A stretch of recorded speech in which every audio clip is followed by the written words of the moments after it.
So what do you say we do a podcast? Let's do a podcast. There's lots of good reasons for it, I think. The Science of Accuracy Academy that we started, the idea for it started as just a podcast. You know, it was let's do the Science of Accuracy podcast. And then we're like, well, everyone does podcasts. So then we can add, we have a lot more videos and a whole bunch of other stuff we can do in the academy, but it is starting with a podcast. I think that may be the heart of it.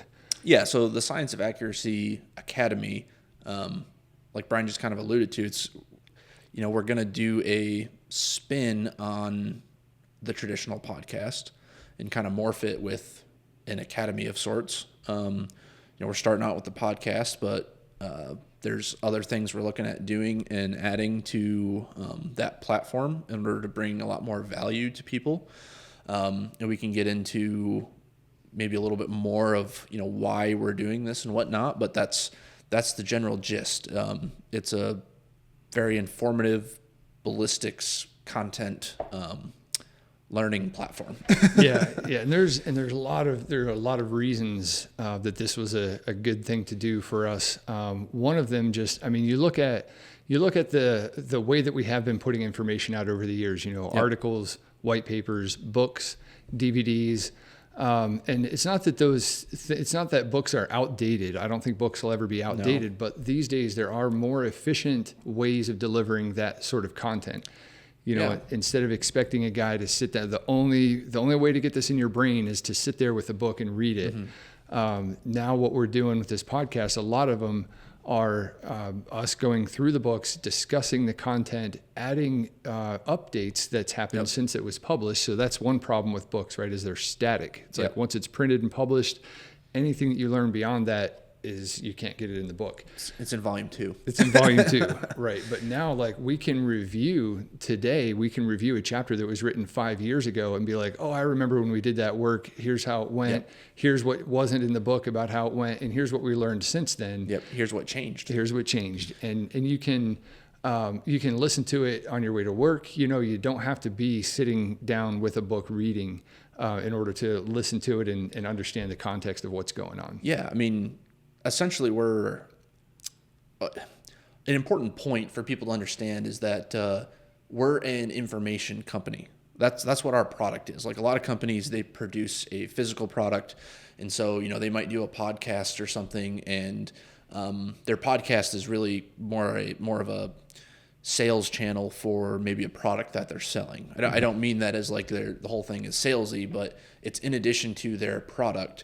Where for us, information is our product. We do tests, we learn things, and historically we've put out some of that as free information through articles, but a lot of it has gone into books that people would buy and read and learn and reference. And so this is kind of our way of doing what we've always done, but modernizing it, bringing it into how people actually absorb information today. Because unfortunately, depending on whose perspective you're looking at this from, books they're not what they used to be. And with just publishing books, you can't reach as many people and put out the information in a format that is easy for them to absorb that way. So this is kind of our adaptation to the world in 2022 and going forward. And making it a lot easier for people to access the information that we're putting out. And like you said, it'll allow us to be a lot more dynamic with it and give out updates. We can actually do a test, and we can come in and do an hour-long podcast dissecting that test and putting it out to our subscribers. Mm-hmm. Yeah, I like the word adaptation is exactly what this is. With books, you have to make the decision to invest $40 or $50 into a book. And then when you get it, you only have these 12 chapters or whatever that you've got to sit somewhere and read. But with this academy, with this podcast, you pay $10 a month to subscribe, and you have access to every chapter of every book that's narrated. And so it's a way to get a whole lot more and more diverse information for less money. You're getting access to the whole library at once. Yep. I think it's still valuable to have the books to reference while we're doing the podcast, because that's exactly what we're doing. Is we go through these podcasts and we're literally turning the pages in a book, and we're not reading the book like an audio book. we're discussing the content and explaining the results. Some of the results are kind of complicated and you need some statistics, but we kind of break it down in conversational format. So you've got access to all of that at once instead of just one expensive, heavy book at a time. And, another thing, the adaptation side of it, DVDs, when we made DVDs, we're like, people will play DVDs forever. Well, like most technology, nobody has a DVD player anymore. Has a DVD player. So that's, in the future, we're going to add that video content of what our DVDs contain broken into streaming videos on this site, as well as doing other training videos and stuff too. But not to get ahead of ourselves, it's starting with this podcast. Yeah. And in addition to, like essentially expanding on the books that are already out there, we're going to do some other stuff with like interviewing top level shooters. Obviously that's something that other podcasts also do, but we talk about a lot of things from a much more scientific standpoint, and maybe in some ways. So we're doing interviews with shooters, whether at matches, because we go to a lot of matches with the PDM stuff. And also, it's not all just about learning. I mean, I think there's a lot of people that are interested in the things we do. We have pretty cool jobs and stuff like that. And sometimes we'll just sit around a fire and record a podcast, because I personally think we have some pretty interesting conversations sometimes. And so there'll be a little bit of obviously, it's all entertainment, because that's, for most people, long-range shooting in the shooting industry is kind of an entertainment thing, or like a sport you participate in.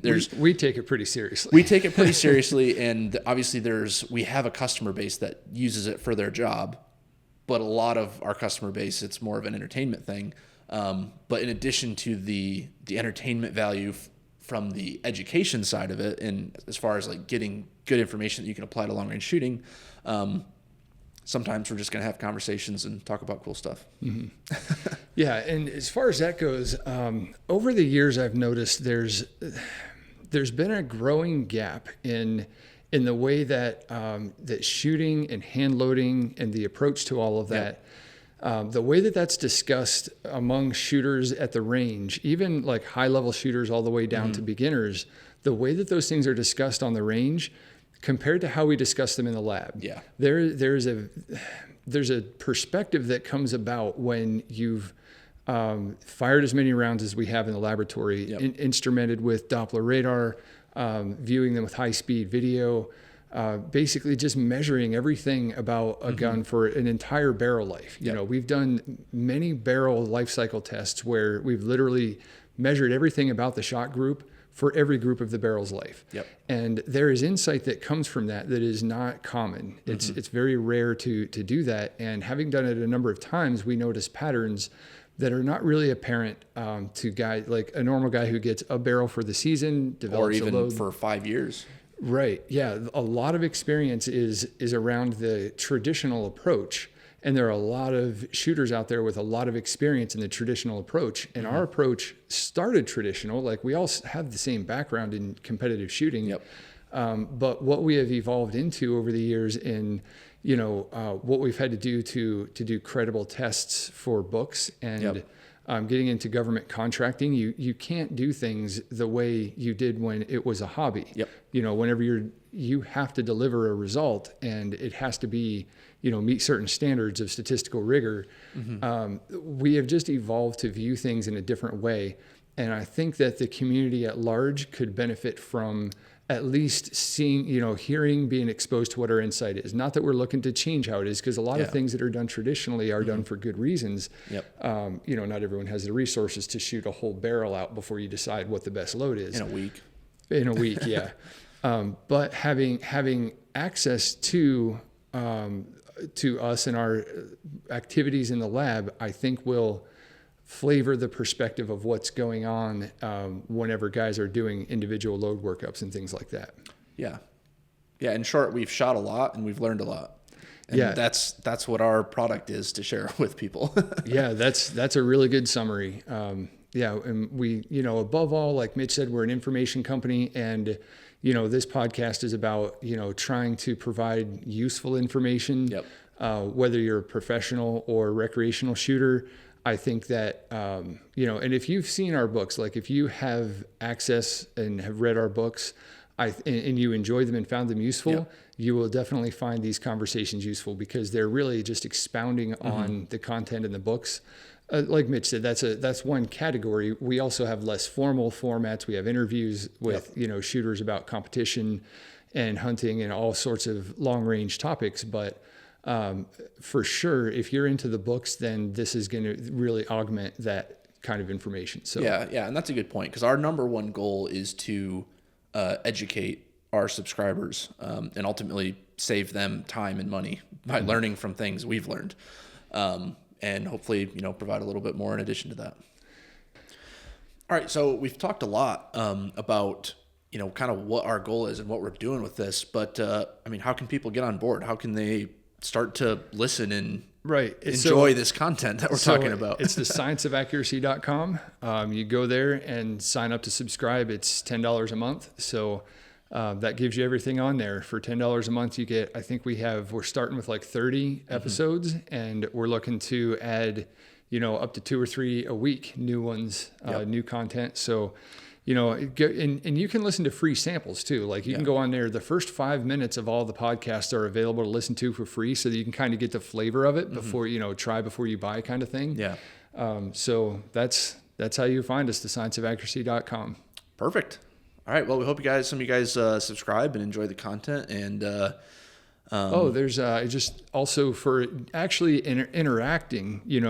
There's comment sections on the podcast that is that's sort of our plan for conversation is to engage the questions and comments that show up in the comments of each thing. So it's not like it's a one-way blast here. If you listen to something and have questions or experiences to share, the comment section on the videos is where, or the audio files, the podcast is where we're doing that. And that's a good point because it's tough for us on Facebook to keep track of where all the questions get asked and like trace down comments and stuff.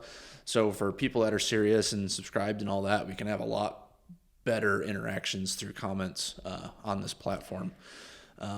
But yeah, should be awesome. Hope we get some. Yeah, we'll know soon in a week. We're launching next Tuesday on the Shooter's Mindset, and by the time this comes out, that will have already come out. So, hopefully a lot of people are interested in listening to what we have to say. All right.